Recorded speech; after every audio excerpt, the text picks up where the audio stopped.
I've smelled death before. Chemicals that burn your nostrils, blood soaked into concrete, fierce sweat on suspects running through the dark. But this was different. The barn looked abandoned. Peeling paint, broken windows, dirt floors undisturbed for years. My handler thought we'd find remnants of a meth lab. The detective thought we'd find nothing. But something beneath us was breathing. Shallow, terrified breathing.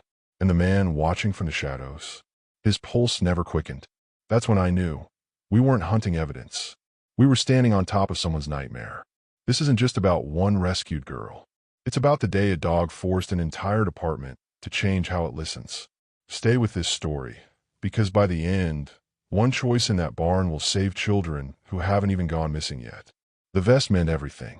Not the fabric or the Velcro, but what happened when Sergeant Mara Quinlan pulled it from the gear bag every morning. Her hands moved slow, careful, like she was dressing something fragile.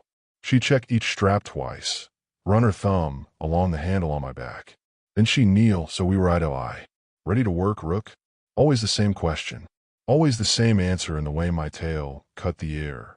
3 years of this ritual, and it never got old. Work meant purpose. Work meant I mattered. But today her hand shook. She tried to hide it, busying herself with a radio clipped to her belt, adjusting her weapon twice when it didn't need adjusting. I leaned into her leg. She smelled like coffee and the lavender soap she used when she couldn't sleep. She'd been using it a lot lately. Lieutenant Jonah Cade's voice crackled through her radio before we reached the vehicle. Quinlan, you're with me on the Norcross property sweep. Narcotics warrant. Anonymous tip. Mara's heart rate kicked up. Just slightly. Just enough for me to notice. The drive took 18 minutes. Cade met us at the county line in his unmarked sedan, gestured for Mara to follow. He didn't smile. Cade only smiled at crime scenes when he found what he was looking for, and even then it wasn't really a smile. Why do you want K9 backup for a standard meth sweep? Mara asked through her open window.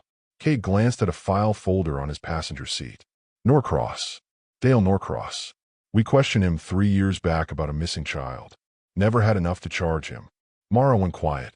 Her breathing changed. I watched her hands tighten on the steering wheel. What's the address got to do with? Same county. Same kind of isolation. Same gut feeling I had then. Cade's jaw worked like he was chewing words he didn't want to say. Probably nothing. But bring the dog anyway. The property appeared past a line of dying oak trees. Gravel driveway. Overgrown grass. A house that looked like it was still occupied. And behind it, the barn. My ears pinned back before Mara even cut the engine. The building looked dead, but it was watching us. The air around it tasted wrong. Old metal, wet dust, and something underneath that made my hackles lift without permission. Mara opened my door. I didn't jump out like usual. My paws stayed planted on the seat. Rook. Her voice carried worry now. I forced myself out. The ground near the barn smelled like fear, soaked into dirt and left to rot. Every instinct I'd said run. But Mara was walking toward it. So I followed. That's what the vest meant. She goes, I go. Even when everything inside me screamed the opposite. Dale Norcross was waiting for us at the barn entrance. Too close. Too ready. Like he'd been watching the driveway, and timed his walk to meet us exactly as we arrived. Officers. He nodded. Hands visible, empty, resting easy at his sides. Got your warrant? Mara handed it over. He read it slowly, lips moving slightly, no change in his breathing. Most people's hands trembled when police showed up with paperwork. Norcross's didn't. He folded the warrant once, handed it back. Barn's all yours. Fair warning. Some kids probably tried cooking meth in their last summer. Haven't been inside in months myself. Mara's tone stayed professional. We'll need you to wait by your vehicle while we conduct the search. Sure thing. Norcross gestured toward the northwest corner of the barn. If you find anything, that's where I'd check. Saw some broken glass over there a while back. He walked away. 30 paces. Stopped at his truck. Leaned against the tailgate like he had all day. His heartbeat never spiked. Not once. Cade caught Mara's eye, jerked his head toward the barn. Let's make this quick. The doors hung crooked on rusted hinges. Mara pulled one open. Sunlight cut through gaps in the wood, striping the interior with gold and shadow. The smell hit me like a fist. Not methamphetamine. I knew meth. Sharp, chemical, burning. This was organic. Human waste. Urine concentrated from days of sitting in the same container. Feces. sweat that carried terror instead of exertion. And beneath it all, faint, shallow, rhythmic breathing. My training screamed one thing. My nose screamed another. I circled the southeast section of the barn, away from where Norcross said to look. The floorboards here were cleaner. Less dust. Someone had walked this path recently. Boot prints pressed into dirt that should have been untouched. I started whining.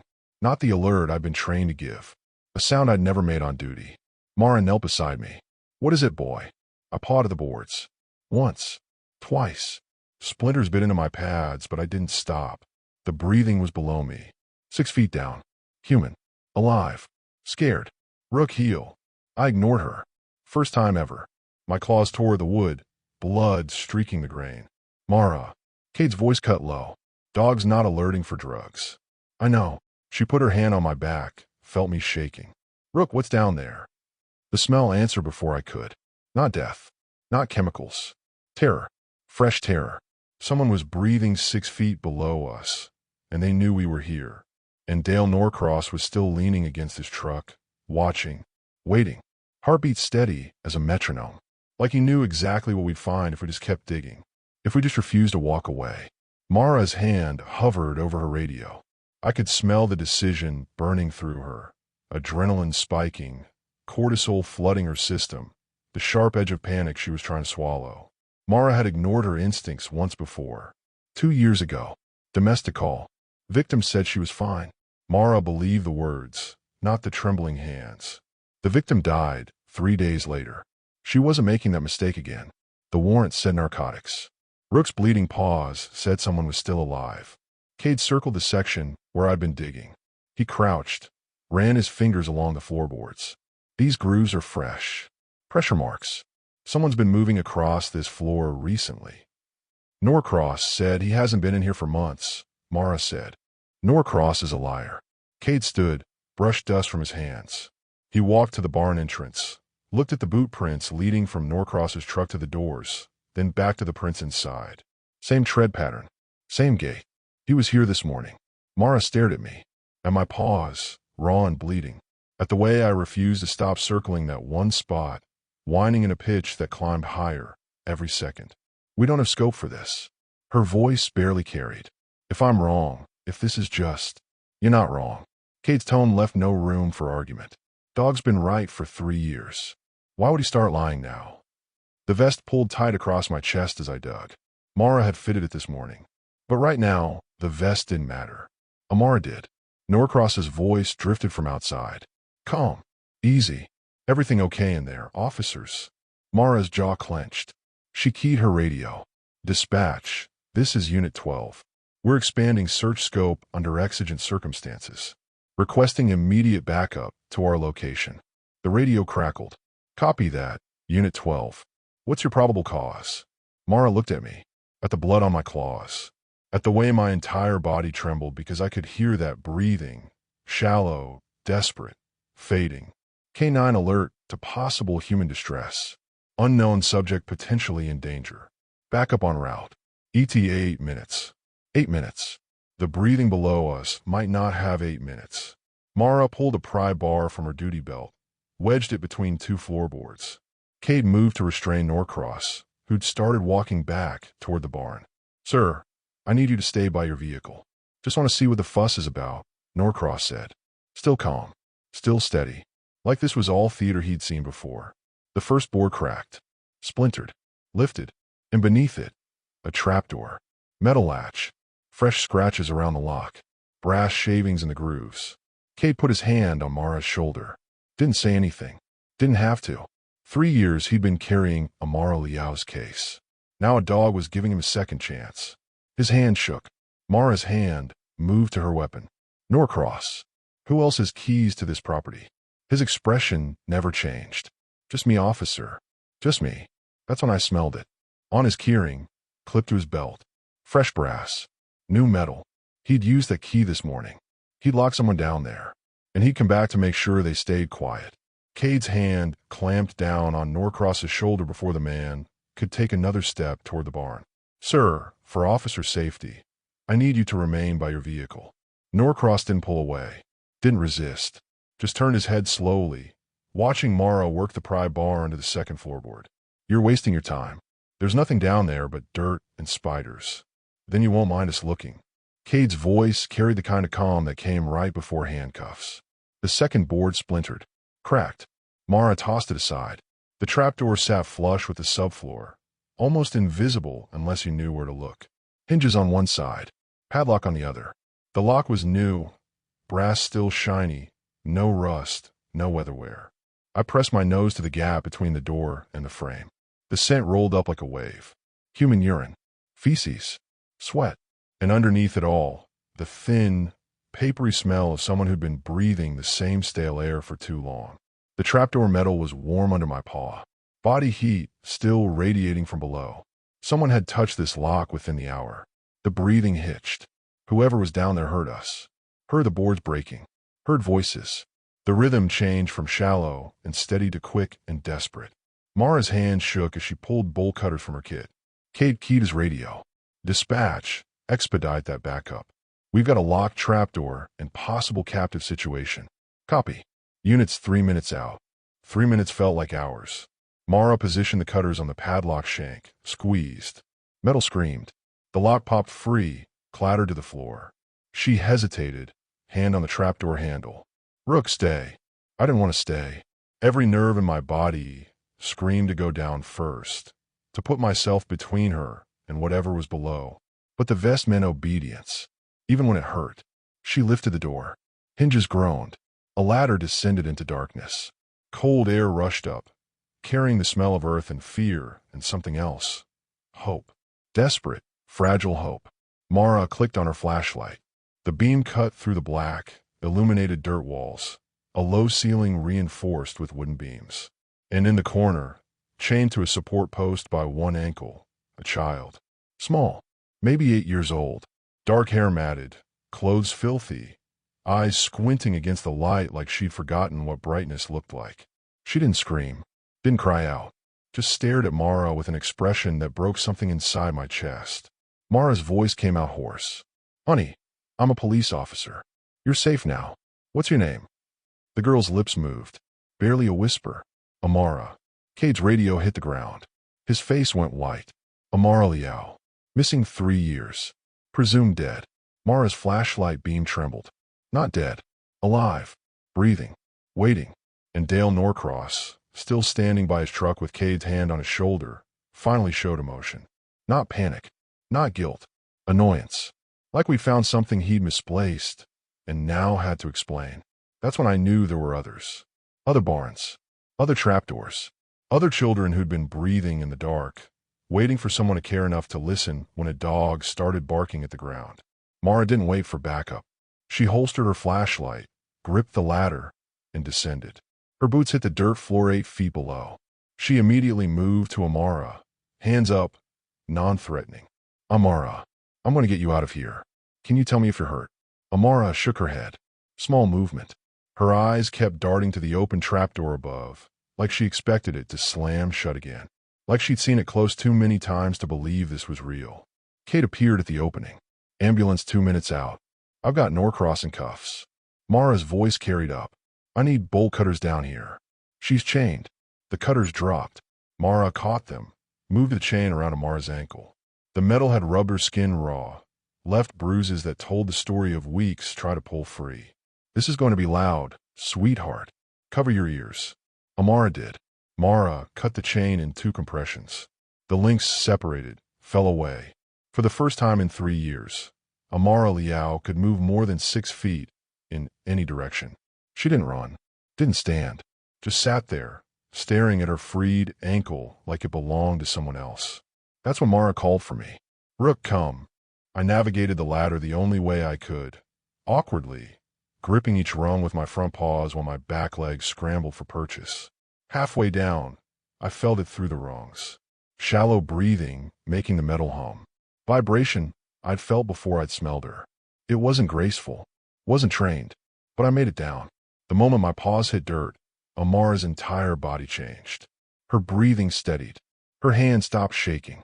She reached out, slow, careful, like she was checking if I was real. Her fingers touched my nose. Cold, trembling. She whispered something I'd remember for the rest of my life. You found me.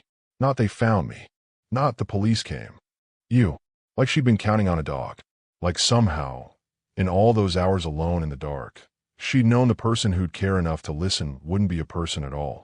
I moved closer, let her bury her hands in my fur.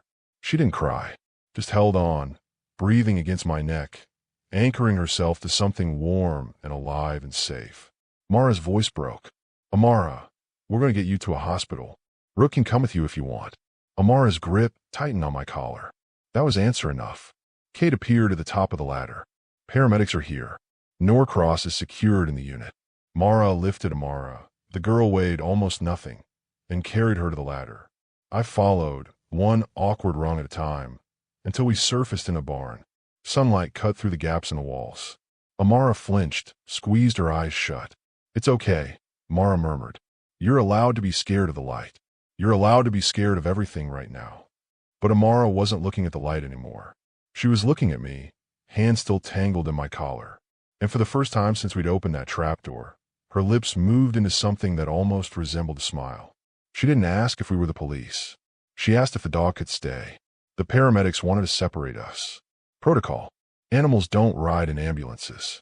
But when one of them tried to guide Amara to the stretcher, her hand locked around my collar, so tight her knuckles went white. Please. Her voice barely carried. He has to come. The lead paramedic looked at Mara. Mara looked at me. Then at Amara's face, the kind of terrified that had nothing to do with physical injuries and everything to do with being alone again. He comes, Mara said. Not a request. A statement. They made an exception. I climbed into the ambulance, positioned myself at the foot of the stretcher where Amara could see me. She reached down, rested her hand on my head. Her fingers were still cold, but her pulse had slowed. Steady, trusting. Mara rode with us. She sat beside Amara, held her other hand, and for 8 minutes straight, just breathed with her. In, out, matching rhythms, grounding. The hospital smelled like disinfectant and fear, but different fear. The kind people felt before surgeries, not the kind that soaked into dirt floors and stayed for years. Doctors swarmed the moment we arrived. Vitals. For fluids. Blood work. Questions Amara couldn't answer yet. But when they tried to wheel her into an exam room without me, she spoke louder than she had since we'd found her. Rook stays. The doctor hesitated, glanced at Mara. Mara's badge did the convincing.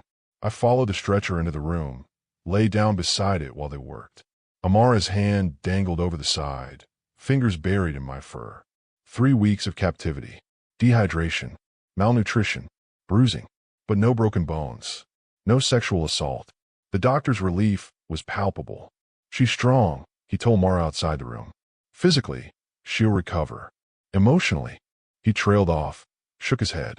Cade stood outside Amara's hospital room for 10 minutes before entering. When he finally walked in, Amara looked up from the bed where I was lying beside her. You're the detective, she said. Small voice. Certain. Cade's composure shattered. I'm a detective who couldn't find you 3 years ago. I'm so sorry, Amara. She reached out her hand. But you came back. With the dog. That's what matters. Cade took her hand. Didn't let go for 5 minutes. When he finally walked out, Mara was waiting in the hallway. She forgave me, he said. I don't know if I can forgive myself. Mara didn't respond right away. When she did, her voice was raw. She survived 3 years by believing someone would come. And when we almost didn't, when we almost walked away because the paperwork said drugs and the dog said something else, she stopped, pressed her palms against her eyes. I moved to her side. She sank to her knees in the hallway, wrapped her arms around my neck. You did it, she whispered into my fur. Not the paperwork. You. She cried. Not the quiet kind. The kind that came from a place she'd been holding closed for 3 years of wondering if she was good enough, smart enough, brave enough. Her tears didn't smell like fear. They smelled like relief. Like pride. Like the weight of a life saved. I'd done my job. We'd done our job. The girl who'd been breathing in the dark was breathing in the light now. And she was safe. If this story moved you, if Rook's fight matters, keep watching. There's more you need to know about what happened next, and how many others were still waiting in the dark. Dale Norcross sat in the interrogation room like he was waiting for a job interview. Hands folded on the table. Posture relaxed. When Cade and Mara entered, he smiled. I'd like to cooperate fully, he said. No lawyer. No Miranda invocation. I want to explain. Cade set a folder on the table. Crime scene photos. The trapdoor. The chain. Amara's ankle, bruised and raw. Norcross glanced at them. No reaction. Amara Liao was reported missing 3 years ago, Cade said. You kept her chained in your barn. Explain that. Norcross leaned forward slightly. Her grandmother was negligent. I saw Amara riding her bike alone on County Road 12 at dusk. No supervision. No helmet. A child that age shouldn't be unsupervised. He spoke like he was filing a complaint, not confessing to kidnapping. I provided structure, routine, safety. Mara's hands clenched beneath the table. You chained an 8-year-old in a dirt cellar for 3 years. I gave her what her family couldn't. Norcross's tone never wavered. Consistency. 3 meals a day. A schedule. She knew I'd return. That's more than most children have. Cade slid another photo across the table. Soundproofing materials found in Norcross's truck. Receipts dated 6 weeks before Amara's abduction. You planned this. Premeditated construction. Supply purchases. This wasn't rescue. This was acquisition. Norcross tilted his head. I respect the dog, by the way. The one who found her. Professional work. We both understand the importance of doing a job correctly. In the observation room, I growled. I'd never reacted to a video screen before. Mara knelt beside me. Her hand found the spot behind my ears I liked. You saved her, Rook. Not him. You. Her voice cracked. That's when something primal in me recognized predator language. He wasn't confessing. He was bragging. Kate leaned back. How many properties do you own, Mr. Norcross? Just the one. What about County Road 18? Norcross's expression flickered. Just for a second. Calculation replacing cooperation. I don't know what you're talking about. Cade pulled out a booking transcript. You mentioned it during processing. Said, and I quote, check the barn on County Road 18 if you think you're so thorough. Norcross went still. The kind of still that screamed mistake. Cade smiled for the first time since the interview started. Not a pleasant smile. The kind he reserved for when he finally had someone cornered. There is no barn at that address, Mr. Norcross. Just an old grain silo. Norcross's mouth opened. Closed. And for the first time, his heartbeat spiked. County Road 18 looked abandoned from the highway. Rusted grain silo, collapsed outbuildings, weeds reclaiming the gravel drive. The kind of property people pass for years without wondering who owned it. Cade's task force arrived at dawn. 4 units. 2 K-9 teams. FBI consulted, due to potential interstate implications. They deployed me first. Standard protocol for unknown threat environments. The air around the silo tasted different than the barn. Fresher fear. Hours old, not years. Someone had been here recently. Very recently. I circled the main structure. The ground near the silo still held footprints. Fresh.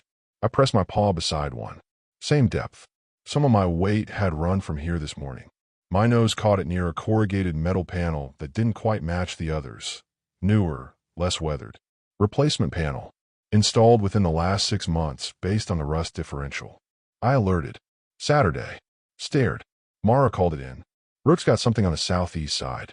Possible concealed entry. Tactical team moved in. Pried the panel free. Behind it, a doorway cut into the silo's original wall, framed and hinged. Recent construction. Professional work. Someone with carpentry skills had built this, not improvised it. The door opened into a narrow passage. I entered first. Flashlight beams followed, cutting through darkness that smelled like human occupancy. Not death. Not decay. Absence. Like someone had been here this morning and left in a hurry. The passage led to a hidden room built inside the silo's hollow core. 10 feet by 12. Sleeping bag. Empty water bottles. Granola bar wrappers with legible expiration dates. Good for another 8 months. And in the corner, a child's shoe. Small. Pink. Size 3. Not Amara size. Someone else. The forensic tech photographing the pink shoe stopped. Set down her camera. Wiped her eyes. I have a daughter that age, she whispered to no one. Then picked the camera back up. Mara photographed everything. Kate examined the sleeping bag. Still warm. Body heat dissipating. Whoever was here left within the last 6 to 8 hours. I moved to the corner where the shoe lay. The scent was strongest there. Fear. Recent fear.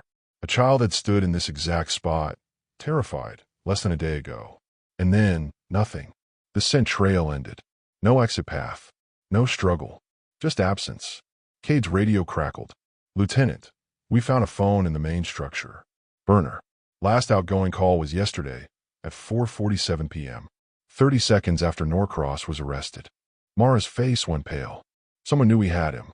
Someone was watching. The realization hit like cold water. Norcross didn't work alone. Someone else had been visiting the properties. Someone who'd grabbed the child from this room and run the moment their partner stopped answering calls. We were hours behind, maybe less. And somewhere out there, a second predator was moving a victim we didn't even know was missing yet. The shoe sat in the corner, laces still tied, like the child had been lifted right out of it. Too small to fight back. Too scared to scream. Just gone. And we had no idea where to look next. 2 weeks after the rescue, Amara spoke her first full sentence to someone other than Mara. She spoke to me. The hospital had bent every rule to let me visit daily. Therapy animal exemption, emotional support necessity, medical intervention, whatever paperwork made it legal. Every morning at 9, Mara brought me to room 314. Every morning, Amara's face changed the moment I walked through the door. From distant to present. From alone to safe. She didn't talk much those first days. Trauma specialists said that was normal. The brain needed time to remember how to be a person instead of survival machine. But she hummed.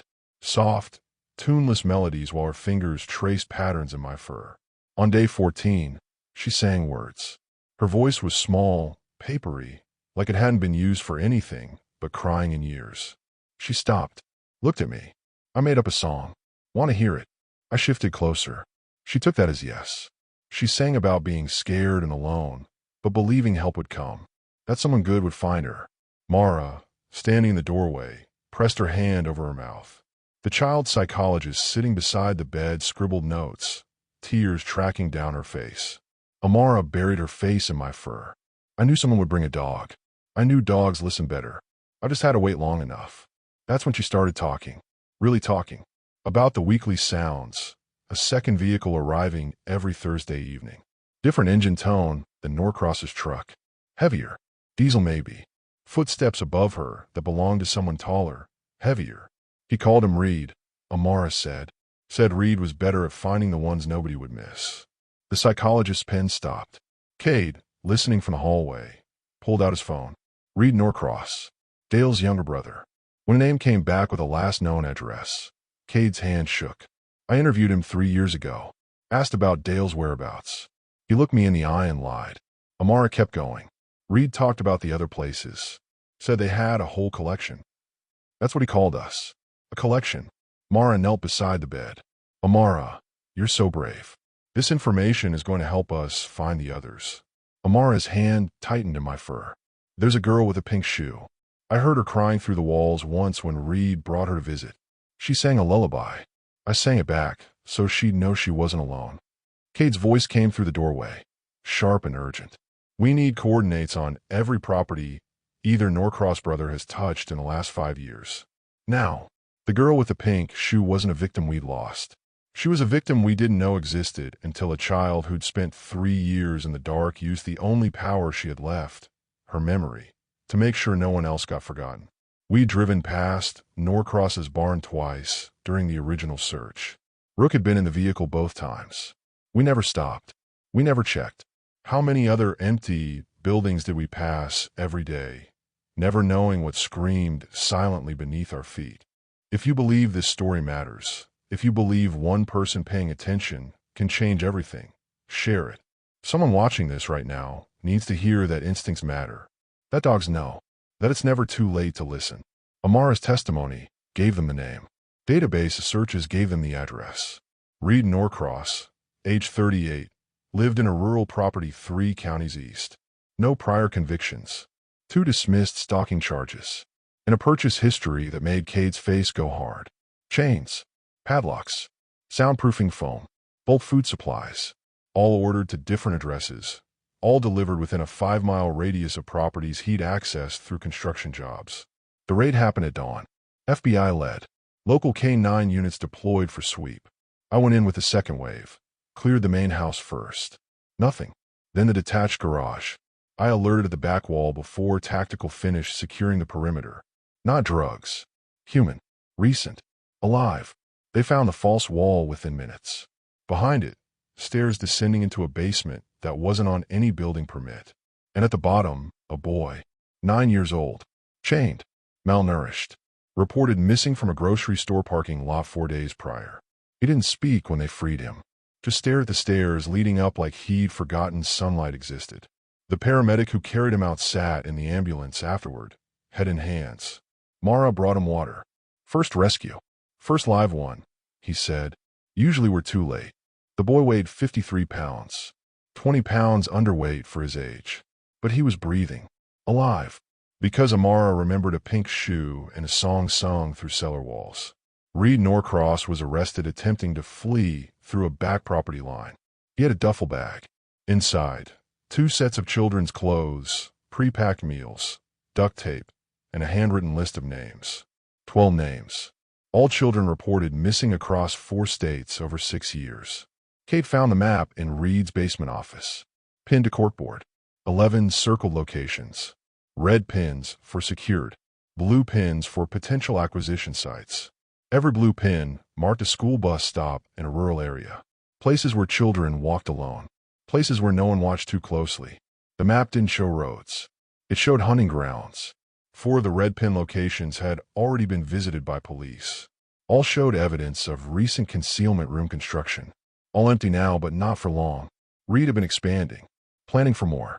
If Rook hadn't barked at that barn floor. If Mara hadn't trusted bleeding paws over paperwork. If Amara hadn't survived long enough to remember a name. We'd be looking at a decade-long operation that treated children like inventory. Both Norcross brothers pleaded guilty. Their attorneys negotiated to spare the children from testimony. Sentencing hearing lasted 4 hours. Amara's parents spoke. Her father's voice broke twice. Our daughter spent 3 years believing we'd forgotten her. That's what he told her. That we'd moved on. Started over. He paused, steadied himself. She survived by singing songs her grandmother taught her, and imagining a dog would care enough to find her when people didn't. The judge allowed me in the gallery. First time a canine had been permitted in that courtroom. I sat beside Mara. Amara was in the front row with her parents. When the judge read the sentence, life without parole for both brothers, federal conspiracy charges, total of 8 victims identified. Amara turned around. She looked at me. Not her parents. Not the judge. Me. And she smiled. Not a happy smile. A safe smile. The kind that said the man who'd locked her in the dark would never touch another door. The judge asked if anyone else wished to speak. Cade stood. Walked to the podium. I speak for the families who waited. Who never stopped searching. Who blamed themselves.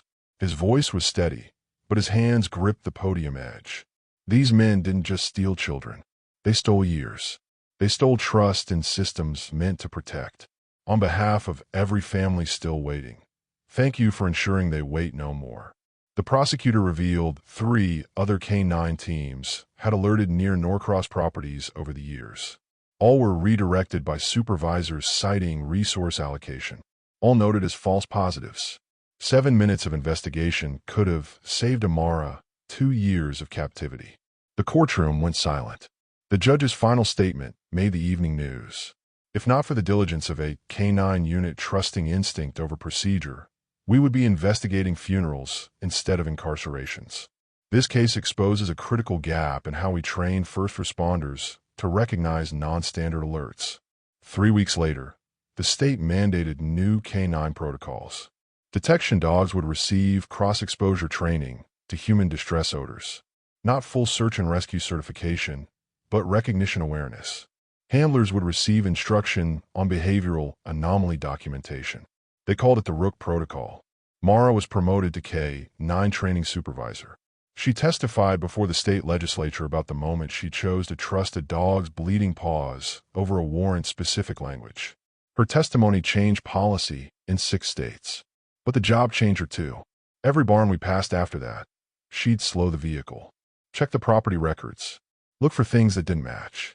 She couldn't stop seeing trapdoors that might not exist yet. Neither could I. I retired at 7 years old. Early for AK-9. But after the Norcross case, I couldn't do barns anymore.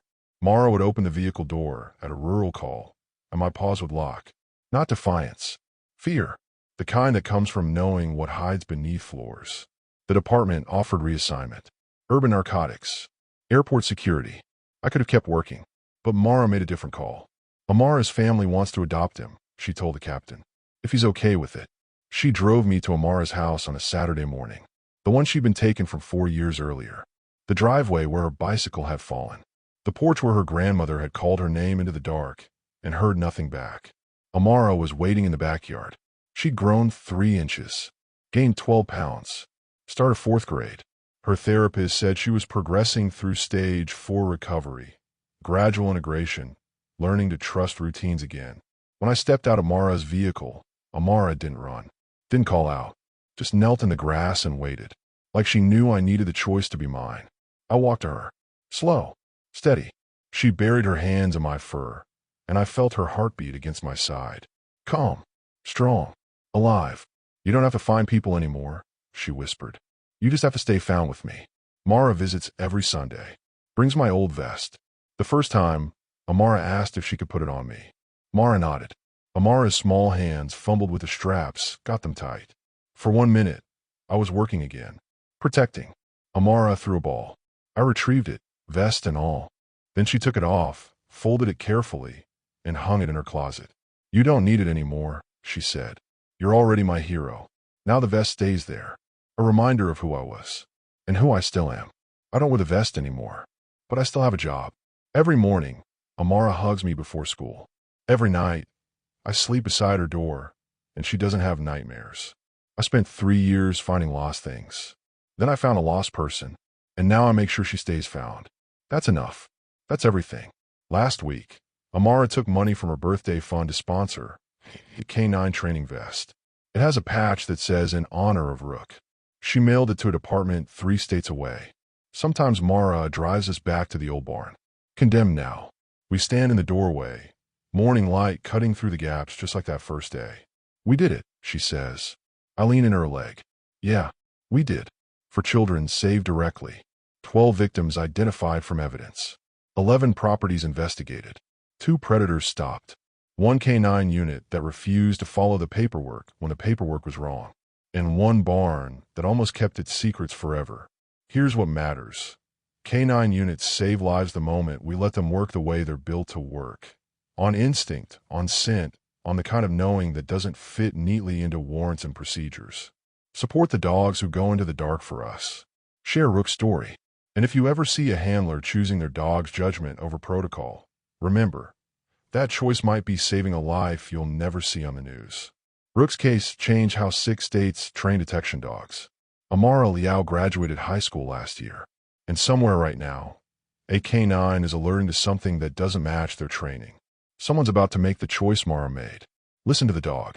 They know.